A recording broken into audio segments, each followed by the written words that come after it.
Welcome to Pegwarmers. I'm Kevin, and I'm here to talk about toys. Today, I'm talking about the Kenner Power of the Force 2 toy line. When Kenner's original run of Star Wars was ending after the original first 3 films came out, they released a line called Power of the Force. This extended the Star Wars brand. They did some characters basically that they missed from A New Hope, Empire, and Return of the Jedi. It was mostly Return of the Jedi with a Luke and Stormtrooper disguise figure, but that Power of the Force branding got carried forward when they got the license again in the 90s to start producing new Star Wars action figures. Many of you may remember these as adult collectors, teen collectors, or as kids. I collected these towards the end of being a kid and playing with toys. They came out in 1994, so I would have been 12. I remember getting some of these guys in late elementary school and middle school and really liking the figures. I mainly focused my Power of the Force 2 collecting on characters that I didn't have from the Star Wars universe. So, many of the rare Power of the Force figures from the original line were also available in Power of the Force 2, like Yak Face or General Lando Calrissian, EV-99. Those were characters I really liked. But this first wave featured just characters from A New Hope. And so with these guys, I mainly focused on characters that were upgrades over the original. Before we dig too deep into this episode, I want to encourage you to like and subscribe, share this video with people that love Star Wars, and if you've got the means, consider joining us on Patreon for bonus content. I have one other quick segment here. New to the collection, I went to the flea market this morning, and I picked up a Batman Returns Batmobile. It is not complete. It's missing the fins. It's missing the windshield, and of course the missiles. But this is the fun Batmobile that splits apart. So when I push this button, the sides jettison off, and it becomes that bat missile to go down the alley. I thought it was pretty fun, and for $5, I couldn't leave it behind. Back to our main topic. So when Kenner got a hold of the Star Wars brand again, they were trying to balance collectors and kids. And one of the things they needed to do was tap into the market that was Ninja Turtles and Power Ranger crazy. And they decided that the best way to update Star Wars for 90s kids was to make them muscular, extreme, because it was the 90s. So we got muscle-bound Luke Skywalker, who's probably the butt of the joke with this line, because Mark Hamill was pretty scrawny in that movie, and other than the painted poster, he never really showed off his muscles, and this figure is out of control. So because when I started collecting Power of the Force 2, I focused on characters that were upgrades or were new to my collection. From Wave 1, I remember getting Darth Vader, Chewbacca, R2-D2, and C-3PO. Why did I pick those? Well, Vader and Chewie were taller and bigger and more imposing, and both of those characters have that sort of reputation. Vader was played by a bodybuilder. Now, he wasn't insanely ripped like this action figure is, but still, this was a more imposing figure, and the cape, the hard plastic cape on this Vader was much cooler than the little vinyl cape, so I felt like it was a huge upgrade. Also, having a Chewbacca that was a little bit more imposing, I also thought was fun. Stormtroopers couldn't be ignored also because army builders are fantastic. And then the droids, of course, were a huge upgrade. So we're going to check out each one of these figures one at a time here. So I have the complete wave here carded. I also have them loose somewhere in this basement in a tub, but I don't have their accessories with them, so I'm going to focus on the in-packaged versions because that's how we found this wave in retail, and it's also the reason why this wave is not worth a whole lot of money. Everybody bought these and speculated on them, and therefore they just didn't attain that collectible status. They are fun, they are nostalgic for a group of kids for sure, but there's plenty of these floating around still on card. You'll see the bright orange packaging on these, that lightsaber slash with the Darth Vader head. Later on, these figures would get upgraded to green cards, and that would be the packaging going forward. And many of the guys from Wave 1 were also released this way, and collectors were looking for both packaging types. Let's start with Darth Vader here. He's kind of the lead guy. All the photos on the front of the cards were from publicity photos, so they're not necessarily from the films directly, but they're very action-packed, or at least most of them are very action-packed. Darth Vader comes with his hard plastic cape. He has a lightsaber. This one happens to be the long lightsaber. So when these first came out, the lightsabers were extremely long as the figure is tall. So basically 3.5, 3 3/4 inch long lightsabers, which just are proportionately odd.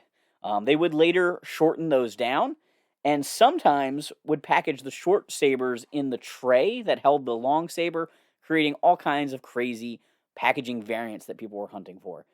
As a kid, I was pretty unaware of it at first, and then kind of later found out, mostly after they were out of retail, about these variants.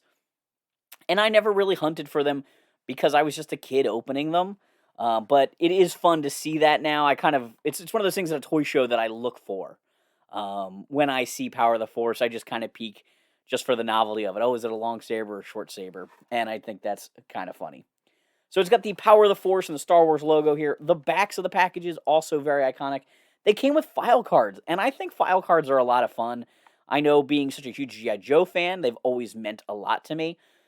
But on the Star Wars cards, it's very useful. It gives you their height in meters, 2.02 meters. Status, Commander of the Imperial Fleet, Dark Lord of the Sith. Classification, Human. Affiliation, Galactic Empire. Weapon of choice, lightsaber. It goes on to have 2 paragraphs worth of information here.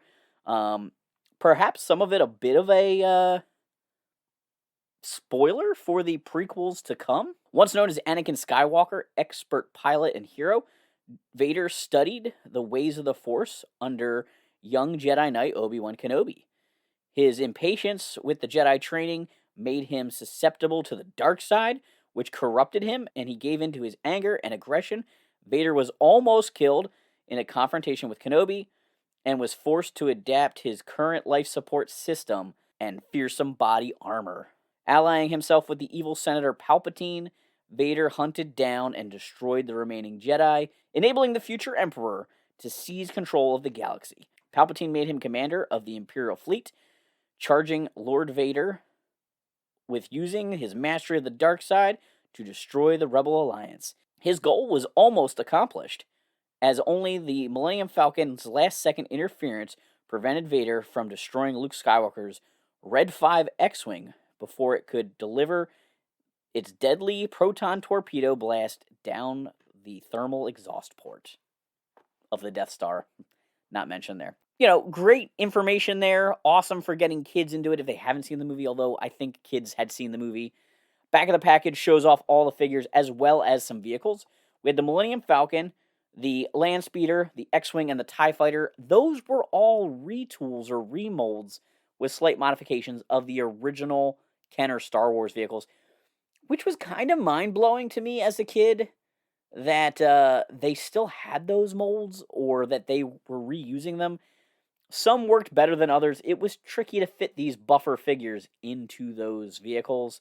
I'm surprised I didn't go after more of the vehicles because I really liked the old Kenner stuff.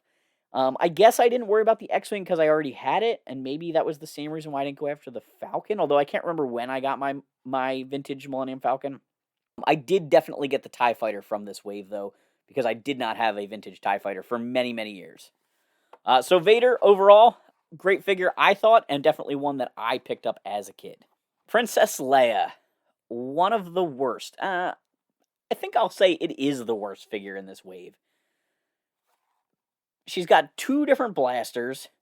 She's got a cape for some reason. I know she does wear a hood in the movie, but it's just part of her dress. And she's got sort of this removable skirt to allow her to, sit or be used in a vehicle or whatever. But it just gives her a really strange look. And the less we say about her face, the better. This was not a great likeness to Carrie Fisher. Princess Leia Organa, Princess of Alderaan, Imperial Senator, Cell Leader of the Rebel Alliance. The picture of her on the back of the package as well as the front Again, like I said, publicity still, but she's aiming a Stormtrooper blaster right at the camera. I think the artwork they picked was great. You know, the old Kenner packaging had a lot of stills from the movies, and those stills were good for showing you that the character was in the movie. But these, a lot of times, are a little bit more action packed because, like I said, the characters are holding their weapons, and I think that was a really smart move on Kenner's part. We've got Chewbacca here. Chewie, Rebel co-pilot, Starship mechanic, Wookiee, Rebel Alliance, Wookiee bowcaster blaster there for his weapon of choice. It's a little bit of a goofy figure. He definitely has these big, beefy limbs, but the sculpt of the face is just a little odd. I'm not sure. It's not bad, but it's somehow not quite on model either. I do really like the shading they did to this figure, though. You know, the paintwork on this character is a huge step up from the original Kenner figure. He comes with his bowcaster accessory, which I thought was incredible. Growing up with the original Kenner line secondhand, I didn't have many Star Wars accessories, but the original Chewie bowcaster isn't that great. It has the shape of the stock and everything, but it doesn't have the bow, the crossbow piece, and this did. So I thought that was a really cool pack-in, you know, accessory. And then he comes with a giant blaster of some sort, which is really kind of pointless, but they really liked giving most of these guys two accessories for whatever reason. You know, I guess Chewbacca doesn't sell himself well enough without double guns. Next up, we've got Han Solo, looking more like Harrison Ford than he ever did in the original line. If you're a fan of the original Star Wars line, there was the big head and small head Han, attempting to make the character look better, more like Harrison Ford perhaps, but they didn't look great. This is not the best sculpt we would ever get, but a huge step up. Again, fairly muscular and a little bit of a battle stance to him, you know, a little bit quick draw, looking action to the way his arm is sculpted and his knee is bent. I'm not a huge fan of that in these Kenner figures. I like the more neutral stance better on most of the figures. So I passed on Han as a kid. I just kept playing with my Endor trench coat Han without the trench coat on. That was kind of my main Han. He comes with Han Solo's standard blaster, which is a great accessory. It's a little bit big on this version, but, you know, there was probably trying to get around choking hazards and things like that. But it does have some nice detailing. And kind of like Chewie, he comes with a bigger blaster rifle. I don't know. They raided the Imperial Armory. They might as well just give them all Stormtrooper blasters. Those are the blasters they used a lot in the movies. The shot of Harrison Ford on the front of the package, or Han Solo on the front of the package, is interesting. He's using a two-hand grip on his little pistol, which I don't think I ever saw Han hold his blaster with a two-finger grip, but that's how they had him stand, and that is, you know, probably the person taking those pre-production photos wanted a particular pose, and then they kind of went with that. He's crouching down on the file card, and maybe that's the reason for the battle stance on the figure. R2-D2, one of the best figures from this wave. Actually, I'm going to say the best figure from this wave. A huge improvement over the original figure, and he's not bulked out. He's not ridiculous. I loved this toy as a kid. He's got the details sculpted into him and nice paintwork, unlike the original figure that had a sticker. He's got that chrome top, which just looks great. He's got the third foot. Now, if you had the original Kenner Star Wars figures, R2-D2 did not have the third foot unless you built him out of parts from the Droid Factory playset, which, when I was collecting secondhand, nobody had that. It just wasn't around. And the other cool feature he has is light piping. There's some clear plastic on the top of his head and clear plastic eyes, so when the light above him will shine out through that eye, making it seem illuminated, which is just a really fun play feature for kids and adults. I loved that about this figure. And he, you know, overall, just a really nice figure. I love R2-D2. The astromech droids are great. This figure being so good makes the slug R2 head on the X-Wing look really bad. That R2 built into the X-Wing looked bad in the Kenner line, and it looks real bad once you get this R2 in hand. Obi-Wan Kenobi. Well, this guy's a weird, maybe upgrade, maybe not upgrade from that original Kenner Ben Kenobi. One, we don't have a silly vinyl robe, so that's nice. But he's got this weird plastic robe that doesn't allow him to sit in a vehicle unless you remove it. And then he's got brown sleeves and a tan shirt, which kind of works but doesn't also really work. The lightsaber's definitely an upgrade, but I skipped Ben in the original wave. Just wasn't that super interesting. The artwork that they use actually doesn't match front and back, which is unusual on these guys. On the front, he's got his lightsaber ignited. On the back, it's a shot of him standing. Almost looks like it's from the hallway of the Death Star, but might be a publicity shot with the lightsaber not ignited. Jedi Knight, General of the Old Republic, human. Affiliation Rebel Alliance, weapon of choice, lightsaber. Whoa, there is some fine text on the back of this card. Trained by the Jedi Master Yoda. Less correct than we now know. Obi-Wan Kenobi learned the ways of the Force and became a Jedi Knight. He successfully defended the Old Republic in the Clone Wars and was hailed as a hero. He took on his own apprentice, the young Anakin Skywalker, but Obi-Wan was not yet ready to pass on the ways of the Jedi, and his student became impatient with the rigors of Jedi training. Skywalker allowed himself to be seduced by the dark side of the Force. Taking the name Darth Vader, he pledged allegiance to the evil Senator Palpatine and went on to hunt down and kill the remaining Jedi Knights in the name of the Galactic Empire. Kenobi felt responsible for Skywalker's fall and was determined to stop his one-time pupil. He confronted and defeated Vader in an epic lightsaber duel, leaving his body broken for dead. Kenobi then went into seclusion on the dune sea of the planet Tatooine, where he became known as the Hermit Old Ben. There, he watched anonymously over the young Luke Skywalker, whom he had hidden from his evil father before Vader even knew of the boy's birth. Luke sought Ben out after the discovery of a plea for Kenobi's help hidden inside the droid R2-D2 by Princess Leia Organa. Let's name all the action figures in this bio. The two quickly became involved in the rebellion against the Empire, leading Kenobi to the final confrontation with Darth Vader on the Empire's Death Star. Cloaked in fearsome black armor, Darth Vader was more machine than man at this point, and proved to be more than a challenge for his teacher.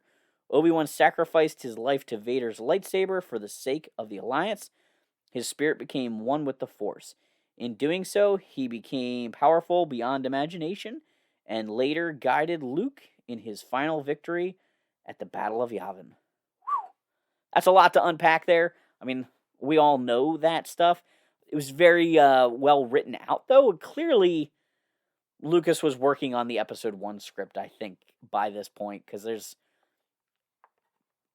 I feel like, well, maybe not, because he doesn't mention Qui-Gon, he directly, I don't know. It just seems like there's a lot more there. The ideas are more fleshed out than in these cards than they ever were back in the 80s.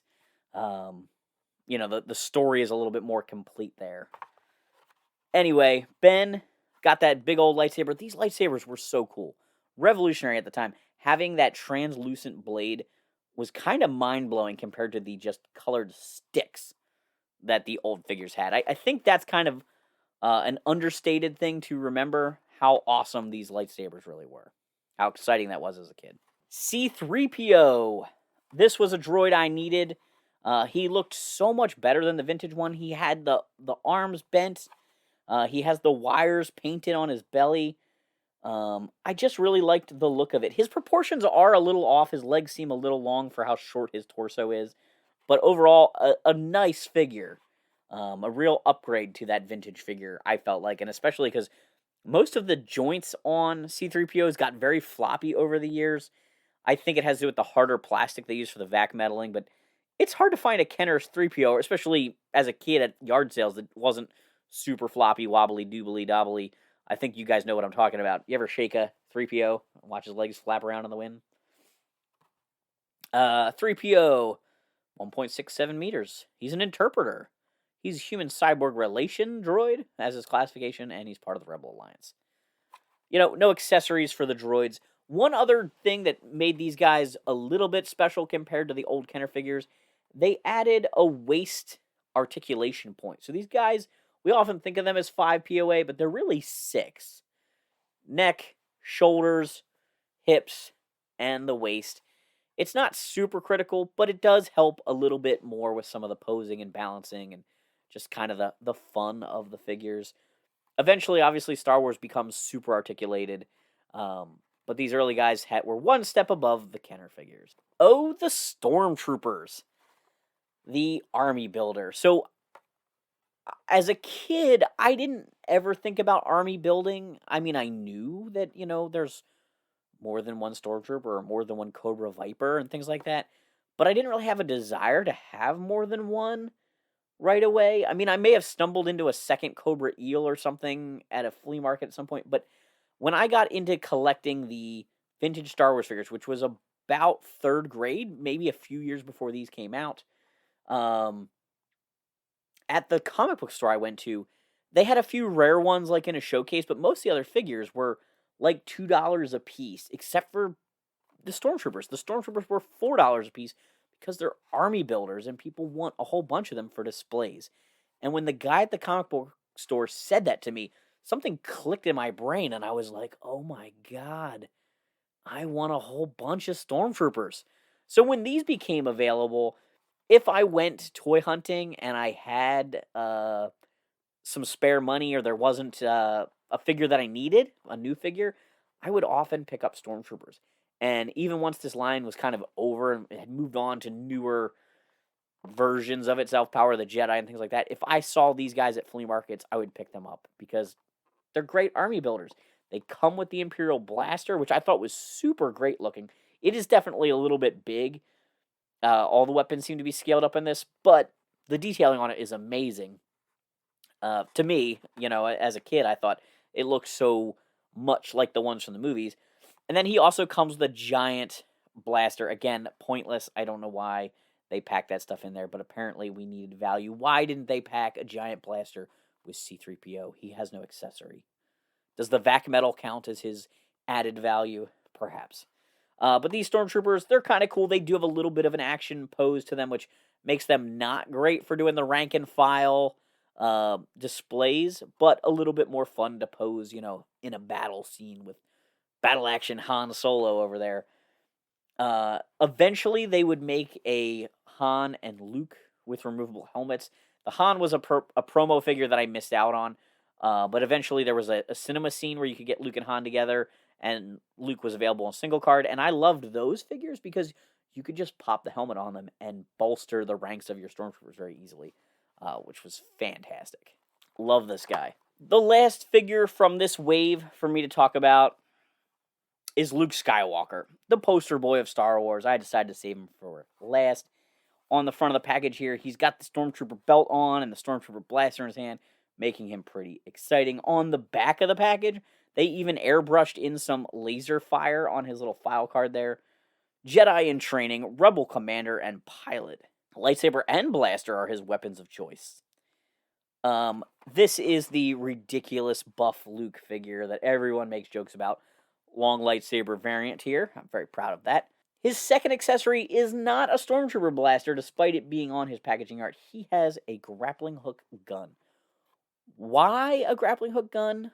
I do not understand. In the movie, does he use a grappling hook? Yes. But he throws it by hand. It's on like some dental floss. He pulls it out of his utility belt and swings it across there. This one comes with a gun. The grappling hook is not removable from the gun. So to me, this was kind of a lame accessory. I would have rather him come with a Stormtrooper blaster. That's actually a weapon he uses. Or even just something from Tatooine. His little Skyhop toy. His monocular thing. I don't know, almost anything would have been a better accessory than this. But man, those muscles. Classic figure, but kind of a crappy figure. I skipped on this guy. I think the first time I got him in my collection, eventually I bought the Sports Skiff Deluxe figure at a yard sale. The difference is he has like a peg in his back. It's like a modified version of this figure. I think since then I've gotten a regular one in my collection, or maybe this is the only one in my collection. But, you know, like I said, these guys just were kind of silly to me, the muscle-bound versions. And since I was collecting on a budget, I was a kid, right, trying to fill in holes in my Star Wars universe. I skipped the figures that I was content with, the Kenner versions. And, you know, I liked Farm Boy Luke, the original Farm Boy Luke. So I was fine with that one. When I was in college, I went on to produce a stop-motion animated show for college cable called Action Figure Adventures. It was Toy Story set in a dorm room, if I'm going to give you the elevator pitch. And basically these toys come to life or are living, and they have adventures in the dorm room, and they're trying to escape. And I used several Power of the Force figures in that. Not all from the first wave, but the Stormtroopers, several Stormtroopers are in there. R2's in there. C-3PO has a brief appearance, I believe, but was not a main character. I used different versions of Luke and Han. Still kind of buff, but I used the Empire costumes for them from Bespin. I used this Darth Vader and this Chewbacca, and we made Chewbacca a bruiser. He kind of intimidates some Jawas in the show. The series is on YouTube, but it doesn't really show up well on search. We used a lot of copyrighted music, and some of the episodes have been taken down and things like that. But I will stick a clip in here of something from that show just so you can kind of get a little bit of an idea for that series. It's very low frame rate, but it was fun to kind of relive some of the adventures with these toys, and you know, take these guys to college and move them around a million times to animate felt like a smarter idea than taking Kenner figures with me. Commander, our sworn enemies are planning their escape. We must act now before they bring their vehicle to the ground below. We have to attack them on their home turf and sabotage their plans. Since when do you make strategic decisions? Vader, Magneto, and I have spent a long time planning this battle for the ground below, and we aren't going to just throw it all away at your suggestion. There's nothing to worry about. You know by now that their pathetic plans always fail. In the comments down below, let me know what your memories are of the Power of the Force 2 line. Did you collect a lot of these? Were you collecting carded, or were you opening them up like I was as a kid and having some fun with them? I'm really looking forward to reading about your experience with Power of the Force 2 in the comments down below. There was actually a website, it just crossed my mind.